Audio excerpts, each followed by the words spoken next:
بسم الله الحمد لله نحمده ونستعينه ونستغفره ونؤمن به ونتوكل عليه ونعوذ بالله من شرور أنفسنا ومن سيئات أعمالنا من يهده الله فلا مضل له ومن يضلل فلا هادي له وأشهد أن لا إله إلا الله وحده لا شريك له وأشهد أن محمدا عبده ورسوله أما بعد فإن خير الحديث كتاب الله وخير الهدي هدي محمد صلى الله عليه وسلم وشر الأمور محدثاتها وكل محدثة بدعة وكل بدعة ضلالة وكل ضلالة في النار. أعوذ بالله من الشيطان الرجيم. بسم الله الرحمن الرحيم. يا أيها الذين آمنوا اتقوا الله حق تقاته ولا تموتن إلا وأنتم مسلمون.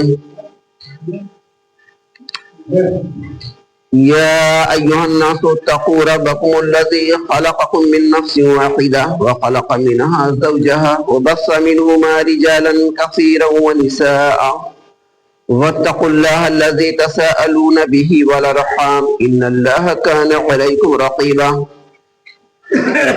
يا أيها الذين آمنوا اتقوا الله وقولوا قولا سديدا يصلح لكم أعمالكم ويغفر لكم ذنوبكم ومن يطع الله ورسوله فقد فاز فوزا عظيما. اللہ رب العزت کی حمد، اس کی ثنا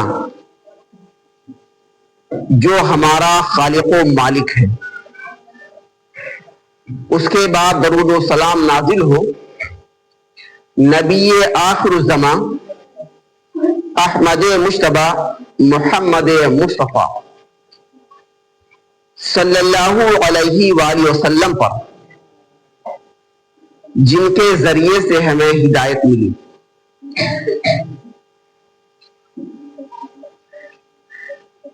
یہ رمضان المبارک کا مہینہ ہے، اور جو آیت میں نے پڑھی اس میں آخر میں یہ کہا گیا لعلکم تتقون، تاکہ تمہارے اندر پرہیزگاری آ جائے. یہی روزے کا مقصد ہے، یہی قربانی کا مقصد ہے کہ ہمارے اندر تقوی پیدا ہو. حضرت عمر بن خطاب رضی اللہ عنہ سے پوچھا گیا تقوی کیا چیز ہے، تقوی کسے کہتے ہیں؟ کہا کبھی خاردار کانٹے دار جھاڑی سے گزر ہوا ہے، گندی سڑک سے گزر ہوا ہے، جہاں دونوں طرف گندگیاں ہو اور پیر رکھنا، قدم رکھنا مشکل ہو کہ کہیں گندگی نہ لگ جائے، خاردار جھاڑی ہے، ہم گزر رہے ہیں، کہیں ہمارا دامن الجھ نہ جائے. کہا کیسے گزرتے ہو؟ کہا ہم اپنے دامن کو بچا کر کے نکل جاتے ہیں، ہم قدموں کو اس طریقے سے رکھتے ہیں راستے پر کہ گندگی ہمارے پیروں میں، ہمارے قدموں میں لگنے نہ پائے. کہا بس یہی تقویٰ ہے. میں جب آپ کی اس مسجد میں داخل ہوا اور پہلی بار آیا تو یہاں منظر ہمیں اچھا لگا. یہاں لوگ قرآن شریف کی تلاوت کر رہے تھے. یہ اورہوا کے پاس ایک گاؤں سگرام پور بڑا مشہور ہے. سگرام پور کی مسجد کے صحن پر سیمنٹ سے، پینٹ سے نہیں، سیمنٹ سے ایک فارسی کا شعر لکھا ہوا ہے: روز محشر کی جاں گداز بود، روز محشر کی جاں گداز بود، اولی پرشش نماز بود. قیامت کا دن بڑا ہولناک خطرناک دن ہوگا، اور اس دن جو سب سے پہلے سوال ہوگا، باز پرس ہوگی، وہ نماز کے بارے میں باز پرس ہوگی۔ اور سگرام پور سے ذرا تھوڑی دور اتر جائیے تو منکا پور ملے گا۔ منکا پور مسجد کے گیٹ پر پینٹ سے ایک شعر لکھا ہوا ہے، یہی در ہے جہاں شاہان عالم سر جھکاتے، یہی در ہے جہاں شاہان عالم سر جھکاتے ہیں، سوالی بن کے آتے ہیں مرادیں لے کے جاتے۔ یعنی ہمارے اسلاف، ہمارے بزرگان دین پہلے کے لوگ کتنے باذوق لوگ تھے، کتنا شوق اور جذبہ ان کے اندر تھا۔ نمازوں کے تعلق سے، عبادت کے تعلق سے، قرآن شریف کی تلاوت کے تعلق سے، یہ حضرت حسین رضی اللہ عنہ کے بارے میں ہم نے افسانہ تو بہت سنا ہے کہ میدان کربلا میں پانی روکا گیا، یہ ہوا وہ ہوا۔ ہاں یہ صحیح ہے، بہت ہی دردناک واقعہ پیش آیا تھا۔ 72 لوگ آپ کے خاندان کے خاک و خون میں تڑپا دیے گئے تھے، لیکن حضرت حسین رضی اللہ عنہ میدان کربلا میں 11 بجے کے آس پاس پہنچے، 10ویں محرم کو، اور ظہر کے آس پاس لڑائی شروع ہو گئی اور عصر کے آس پاس لڑائی ختم بھی ہو گئی۔ آپ کے خاندان کے 72 لوگ شہید کر دیے گئے، شہید ہو گئے، خاک و خون میں کٹا دیے گئے۔ تمام مورخین، تمام سیرت نگار لکھتے ہیں، کوئی بھی مسلک کا ہو، کہ اس دن 10ویں محرم کو اس موقع پر ظہر اور عصر کی نماز کا وقت آیا، لیکن حضرت حسین رضی اللہ عنہ نے نماز میدان کربلا میں تیروں کے سائے میں ادا کی، نماز نہیں چھوڑی۔ کیوں؟ وہ جانتے تھے کہ ہمارے نانا جناب محمد رسول اللہ صلی اللہ علیہ وآلہ وسلم کا ارشاد ہے، جعلت قرۃ عینی فی الصلاۃ، نماز میری آنکھ کی ٹھنڈک ہے۔ میں یہاں پہنچا، قرآن شریف کی تلاوت ہو رہی تھی۔ اللہ تعالیٰ اپنے کلام کو جتنا غور سے، جس قدر غور سے سنتا ہے، کسی اور بات کو نہیں سنتا ہے۔ حضرت عثمان بن عفان رضی اللہ عنہ فرماتے ہیں، اللہ کے نبی صلی اللہ علیہ وسلم کا گزر ہو رہا تھا، حضرت ابو موسیٰ اشعری رضی اللہ عنہ کے گھر کے پاس پہنچے، تیسرے پہر کا رات کا وقت تھا۔ حضرت ابو موسیٰ اشعری رضی اللہ عنہ قرآن شریف کی تلاوت کر رہے تھے، اور ان کی آواز بڑی میٹھی تھی، سریلی آواز تھی، بڑی شاندار ان کی آواز تھی۔ حضور مکرم صلی اللہ علیہ وآلہ وسلم وہاں رک گئے اور سننے لگے۔ اب حضرت ابو موسیٰ اشعری رضی اللہ عنہ کو کیا پتا کہ میں قرآن پڑھ رہا ہوں اور باہر کوئی سن رہا ہے، اور اس زمانے میں جو مکانات ہوتے تھے ظاہر ہے وہ ایکڑوں میں تو نہیں ہوتے تھے، بس جھوپڑے معمولی مکان ہوا کرتا تھا۔ اتنے میں فجر کی اذان ہو گئی، نبی کریم صلی اللہ علیہ وآلہ وسلم مسجد میں تشریف لے گئے، فرمایا یا ابا موسیٰ انا قد اوتیتا مزمارا من مزامیر آل داؤد، اے ابو موسیٰ تمہیں تو حضرت داؤد علیہ السلام کی بانسری ادا کر دی گئی۔ حضرت داؤد علیہ السلام جب توریت پڑھتے تھے تو چرند اور پرند سننے لگتے تھے، وجد میں آ جاتے تھے، اتنی میٹھی اتنی سریلی آواز تھی۔ پھر کہا ابو موسیٰ معلوم ہے تمہارے کلام کو، تمہارے قرآن کو اللہ سن رہا تھا، اور اللہ تعالیٰ جس قدر غور سے اپنے کلام کو، اپنے قرآن شریف کے پڑھنے کو سنتا ہے، کسی چیز کو نہیں سنتا ہے۔ یہ رمضان مبارک کا مہینہ ہے،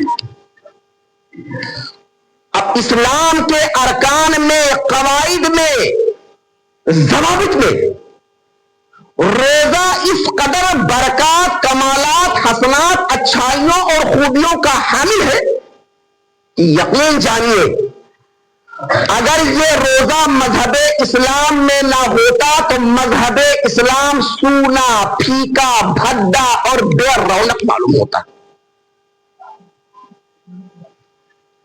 یہی مہینہ تو ہے جس میں ہمارے نبی مکرم صلی اللہ علیہ وآلہ وسلم کو نبوت کا تاج پہنایا گیا تھا، نبی بنائے گئے تھے۔ اور یہی مہینہ تو ہے جس میں جنگ بدر کی لڑائی ہوئی تھی 17 رمضان کو۔ بدر کے میدان میں 70 اونٹ 2 گھوڑے چلے، بدر کے میدان میں 70 اونٹ 2 گھوڑے چلے۔ یاد ہے قرشی پہاڑ ایما کی ہیبت سے ہلے، ایک طرف 313، ایک طرف لشکر سرار۔ اور جنگ بدر میں اللہ تعالیٰ نے کامیابی عطا کی۔ اور یہی رمضان المبارک کا مہینہ ہے جس میں مکہ مکرمہ فتح ہوا۔ یعنی روزہ رمضان المبارک کا مہینہ، یہ برکتوں کا مہینہ، رحمتوں کا مہینہ ہے۔ ابھی جو حدیث میں یہ آتا ہے الصوم لی وانا اجزی بہ، روزہ میرے لیے ہے اور میں ہی اس کا اجر اور بدلہ دوں گا۔ کیوں؟ اللہ تعالیٰ اپنے ہاتھ سے نماز کا بدلہ کیوں نہیں دے گا؟ روزے ہی کا بدلہ کیوں دے گا؟ دیکھیے ہم نماز پڑھتے ہیں، ہم زکات دیتے ہیں، ہم حج کرتے ہیں، اس میں مکاری اور ریا کا شبہ ہے، شک ہو سکتا ہے۔ اس کا تعلق ہاتھ سے ہے، پاؤں سے ہے، آنکھ سے ہے۔ نماز کا، زکات کا، صدقہ و خیرات کا اور حج کا۔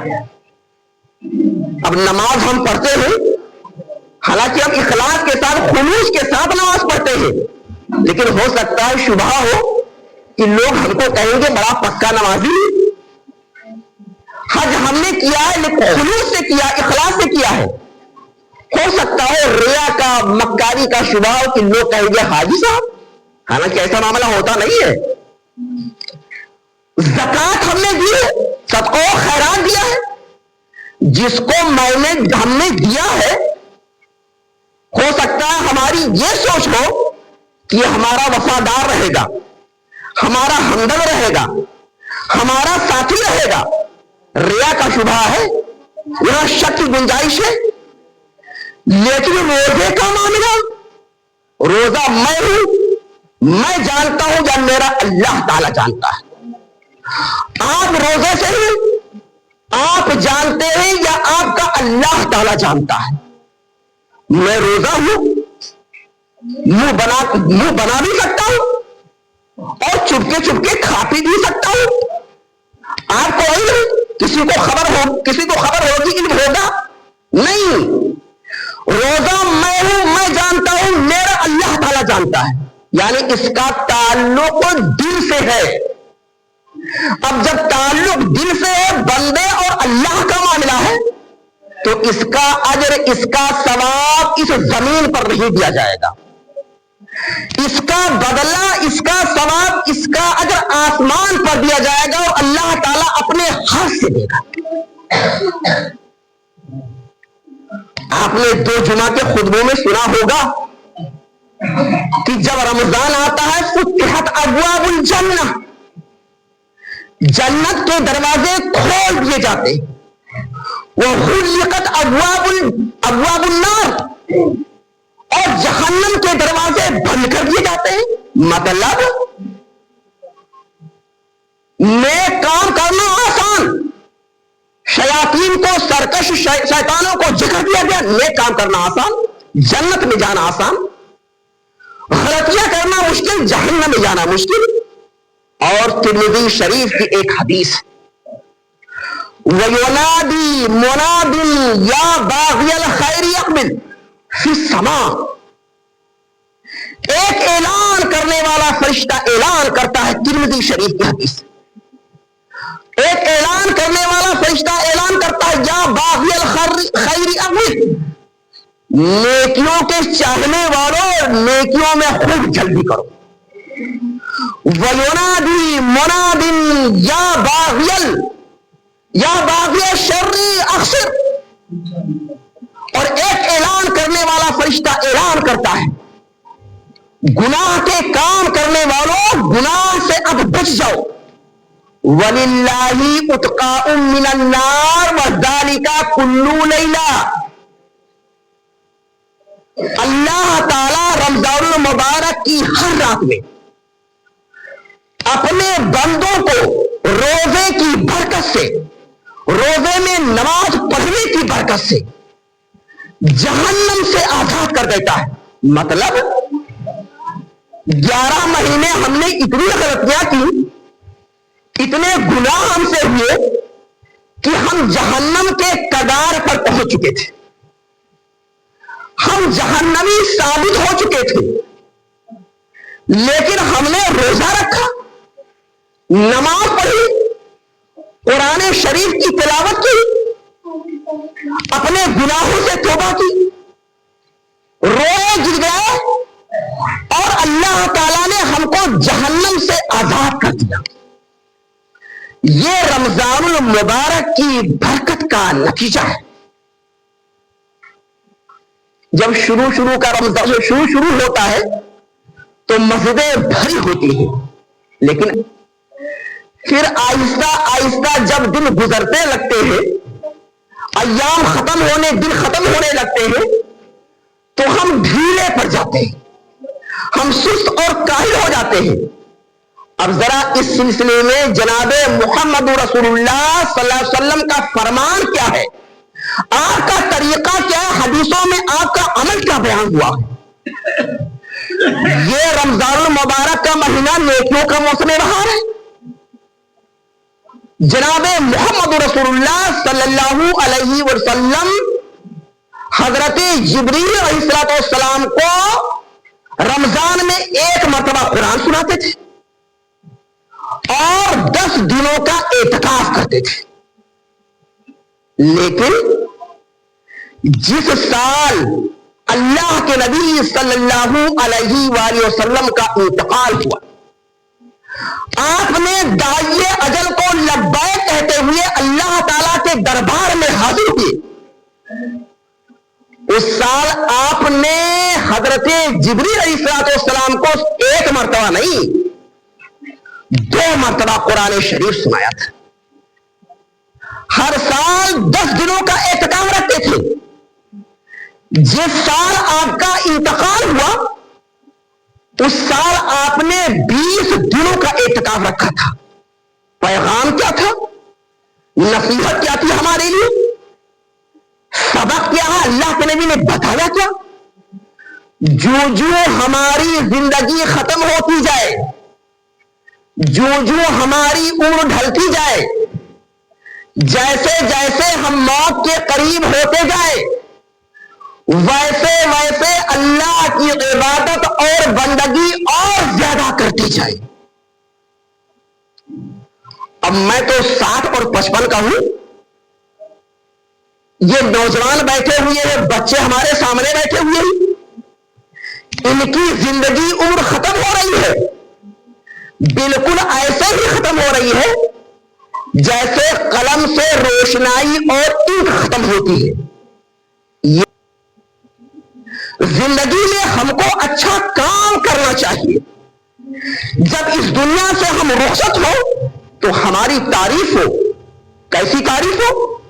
موت وہ ہے جس پہ کرے زمانہ افسوس، موت وہ ہے جس پہ کرے زمانہ افسوس. جو تو دنیا میں سبھی آئے ہیں مرنے کے لیے، سکندر بھی، رستم بھی، انبیاء بھی سب چلے گئے، نہ گورے سکندر نہ ہے قبر دارا. زمینیں چمن گل کھلاتی ہے کیا کیا، بدلتا ہے رنگ آسماں کیسے کیسے، نہ گورے سکندر نہ ہے قبر دارا، مٹے نامیوں کے نشان کیسے کیسے. اب 5 باتیں، ٹائم ختم ہو رہا ہے، 5 باتیں میں بتا کر 5 منٹ میں اپنی تقریر کو ختم کر رہا ہوں. پہلی بات تو یہ ہے، پہلی بات کہ یہ رمضان المبارک کا مہینہ ہم روزہ ہم یہ نہ محسوس کریں، روزہ رکھنے کی وجہ سے گھٹن نہ محسوس کریں، بھاری نہ محسوس کریں، بوجھ نہ سمجھے، دل میں تنگی محسوس نہ کرے۔ اگر روزہ رکھ کر کے ہم نے دل میں تنگی محسوس کی، گھٹن محسوس کیا، بھاری سمجھا، بوجھ معلوم ہوا، پان گٹکا بند، بیڑی سگریٹ بند، کھانا پینا بند، اگر ہم گھٹن محسوس کریں گے، بوجھ سمجھیں گے، روزہ رکھیں گے تو فائدہ بھی نہیں ہوگا، پہلی بات یہ۔ اور دوسری بات، آج ہمارا 16واں روزہ ہے، اب 14 دن کس کو ملیں گے جو باقی ہے، کس کو نہیں ملیں گے؟ ایک دن کا تو پتا نہیں ہے، یہ بھی نہیں پتا ہے کہ مسجد سے اپنے گھر ہم پہنچ پائیں گے کہ نہیں پہنچ پائیں گے، اور موت کا فرشتہ آئے اور اپنے پنجے میں ہم کو کس لے۔ اس لیے ہم دعا کریں کہ اے اللہ ہمیں پورے مہینے کا روزہ، پورا مہینہ نصیب فرما۔ صرف اسی سال نہیں بلکہ ہم دعا کریں کہ اللہ تعالیٰ بار بار ہمیں نصیب فرمائے۔ دوسری بات، اب تیسری بات یہ ہے کہ جب ہمارے یہاں کوئی مہمان صاحب آتے ہیں، کوئی بڑا مہمان آتا ہے کوالٹی والا، مقام و مرتبے اور رتبے والا، تو اسی حساب سے ہم اپنے گھر کی صفائی کرتے ہیں، کپڑے کی صفائی کرتے ہیں اور جسم کی بھی صفائی کرتے ہیں۔ اب یہ رمضان المبارک کا جو مہینہ ہے، جو مہمان ہے، بڑا مکرم اور معظم مہمان آیا ہوا ہے۔ یہ راجا نہیں، راجاؤں کا راجا مہاراجا ہے، یہ بادشاہ نہیں، شاہوں کا شاہ ہے، بڑا معظم و مکرم اور محترم مہینہ تشریف لایا ہے۔ اس لیے ہم اچھے ڈھنگ سے صفائی کریں۔ صفائی کس چیز کی؟ کس چیز کی صفائی؟ دل کی۔ اب آپ کہیں گے کہ گندگیاں سب دل میں ہوتی ہیں، جی ہاں، گندگیاں ہمارے دلوں ہی میں تو ہوتی ہیں۔ بغض ہے، نفرت ہے، عناد ہے، کینہ ہے، کپٹ ہے، لڑائی ہے، جھگڑا ہے، اکھاڑ ہے، پچھاڑ ہے، بھائی بھائی میں سلام کلام بند، کھانا پینا بند، خاندان میں سلام کلام بند، کھانا پینا بند، رشتہ داروں میں گاؤں میں کھانا پینا بند، سلام کلام بند، کھانا پینا بند۔ یاد رکھیے، حضور مکرم صلی اللہ علیہ وآلہ وسلم کی حدیث ہے کہ ہمارے اعمال پیر کے دن یعنی سوموار کے دن اور جمعرات کے دن اللہ تعالیٰ کے دربار میں پیش کیے جاتے ہیں۔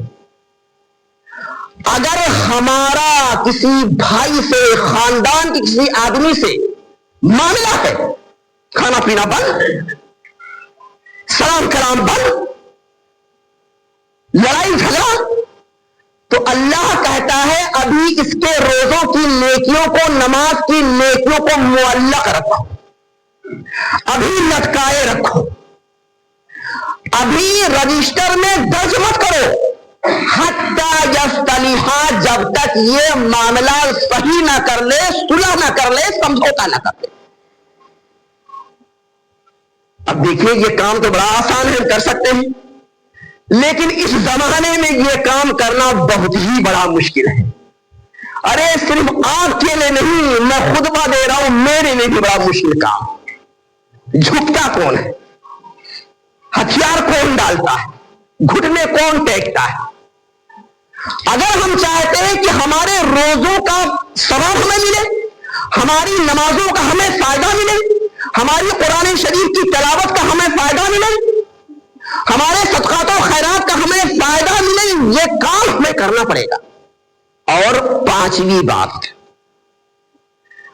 آپ کو، آپ میں سے جن لوگوں کو اللہ تعالیٰ نے مال و دولت سے، مال و زر سے مالا مال کیا ہے، نوازا ہے یا نہیں نوازا ہے، تو تو کھاتا پیتا گھرانہ تو ہے، وہ اس رمضان المبارک کے مہینے میں اپنے خاندان میں جو غریب ہو، اپنے رشتہ داروں میں جو غریب ہو، اپنے گاؤں میں قریب میں جو غریب ہو، ان کی خبر گیری کیجیے، وہ مستحق ہے، حقدار ہے۔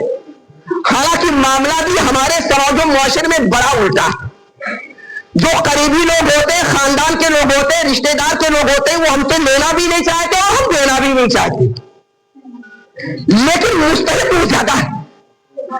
آپ نے ایک روزے دار کو افطار کروا دیا، حدیث میں کیا بتایا گیا؟ جس نے کسی روزے دار کو روزہ کھلوایا تو روزہ رکھنے والے کے برابر ثواب ملے، اور جس کو روزہ کھلوایا جائے گا، جو روزہ کھولے گا، اس کے ثواب میں کوئی کمی بھی نہیں ہوگی۔ اور ہاں، یہ رمضان المبارک کا مہینہ ہے، اس میں ہم دعاؤں کا اسپیشل اہتمام کریں۔ جب افطار کا سامان رکھا ہوتا ہے، پکوان قسم قسم کے، پکوڑی وغیرہ وغیرہ، تو منہ میں کبھی کبھی پانی آ جاتا ہے، لا ٹپکتا ہے، للچائی ہوئی نظروں سے ہم دیکھتے ہیں، لیکن اس وقت تک نہیں کھا سکتے جب تک سورج ڈوب نہیں جاتا ہے۔ کیوں؟ اللہ کے خوف سے، اللہ کو راضی اور خوش کرنے کے لیے نہیں کھا سکتے، حلال ہے لیکن کھا نہیں سکتے۔ اب اس وقت اگر ہم 2 3 4 منٹ پہلے دعا کرتے ہیں تو علماء کہتے ہیں، حدیث میں بتایا گیا ہے کہ وہ وقت دعا کی قبولیت کا وقت ہوتا ہے۔ دعا ہے کہ اللہ تعالی ہم تمام لوگوں کو رمضان المبارک کی برکتیں، نعمتیں اور بہاریں لوٹنے کی توفیق عطا فرمائے۔ اللہ تعالی ہم لوگوں کو رمضان المبارک کے اس مبارک مہینے میں آخری رمضان تک، اس کے بعد بھی جمے رہنے، ڈٹے رہنے کی توفیق عطا فرمائے۔ ارے جناب، یہ منظر رمضان میں دیکھ کر شیطان ہکا بکا، پس ہمت اور مایوس ہوگا کہ مسجدیں بھری ہوئی ہیں۔ دعا ہے کہ اللہ تعالی ہمیں نیک عمل کرنے کی توفیق عطا فرمائے۔ وآخر دعوانا الحمدللہ رب العالمین۔